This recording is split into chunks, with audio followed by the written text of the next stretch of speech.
Now, in order to find out their dark side and the legal controversies in which they have trapped themselves in, let us have a word with a few auto drivers of Bengaluru. ಇದಕ್ಕೆ ಮುಂಚೆ ಎಲ್ಲ auto service ಇತ್ತು. Own use ಮಾಡ್ಕೊಳ್ಳೋದಕ್ಕೋಸ್ಕರ ಕೊಟ್ಟಿರೋದು. ಅವ್ರಿಗೋಸ್ಕರ ಅವ್ರ ಆಫೀಸ್ಗೆ ಹೋಗೋದಕ್ಕೋ ಇಲ್ಲ ಮನೆ ಸರ್ವಿಸ್ಗೋ ಏನಕ್ಕೋ ವೈಟ್ ಬೋರ್ಡ್ ಯೂಸ್ ಮಾಡೋದು.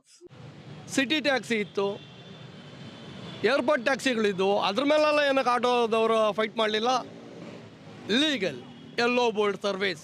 ಅದಕ್ಕೆ ಅಂದರೆ ಸರ್ಕಾರದಿಂದ ಟ್ಯಾಕ್ಸ್ ಕಟ್ತೀವಿ, ಇನ್ಶೂರೆನ್ಸ್ ಕಟ್ತೀವಿ, FC ಮಾಡಿಸ್ತೀವಿ, ಮೀಟ್ರ್ ಇದೆ, ಮೀಟ್ರ್ ಕೊಟ್ಟವ್ರೆ, ಅದ್ರ ಬಗ್ಗೆ ಎಲ್ಲ ಇದೆ. ಅದಕ್ಕೆಲ್ಲ ನಾವು ಸರ್ಕಾರಕ್ಕೆ ದುಡ್ಡು ಇದು ಮಾಡ್ತೀವಿ.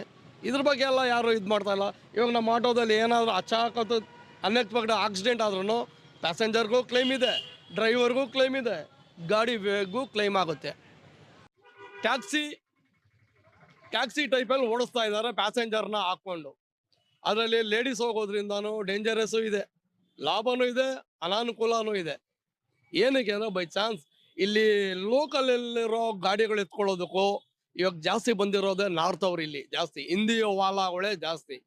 ಅವ್ರು ತಗೊಂಡು ಹೋಗೋದ್ರಿಂದ ಏನಾಗುತ್ತೆ, ಆ ಹುಡುಗಿ ಮೇಲೆ ಅತ್ಯಾಚಾರನೂ ಆಗ್ಬೋದು, ರ್ಯಾಬ್ರಿನೂ ಮಾಡ್ಬೋದು, ಏನು ಬೇಕಾದ್ರೂ ಅನ್ಬೋದು. ಅನ್ಎಕ್ಸ್ಪೆಕ್ಟೆಡ್ ಆಕ್ಸಿಡೆಂಟ್ ಆದಂದರೆ ಇನ್ಶೂರೆನ್ಸ್ ಕ್ಲೈಮ್ ಆಗಲ್ಲ. ಒಂದು ಕೈಯೋ ಒಂದು ಕಾಲೋ ಇಲ್ಲ ಡೆತ್ತೋ ಏನೇ ಅದು ಇನ್ಶೂರೆನ್ಸ್ ಕ್ಲೈಮ್ ಆಗಲ್ಲ. ಅದಕ್ಕಿಂತ ಸರ್ಕಾರದಿಂದ ಅದಕ್ಕೂ ಏನು ಕೊಡೋದಿಲ್ಲ, ಏನು ಬೆನಿಫಿಟ್ಸ್ ಇಲ್ಲ. ಟ್ಯಾಕ್ಸ್ ಇಲ್ಲ, ಒಂದು FC ಇಲ್ಲ, ಯಾವುದು ಇಲ್ಲ. ಸುಮ್ಮನೆ ಮಾಡ್ತಾ ಇರೋದು ಅಂದರೆ ವೇಸ್ಟ್ ಅದು. In essence, what the auto drivers mean is that the auto drivers have to go through a lot of legal procedures, wherein they have to first get an yellow board, for which they have to pay a lot of initial investments, and they have to regularly renew their RC books and FC books, which the bike taxis don't have to. So the bike taxis have an unfair advantage where there is not a lot of government involvement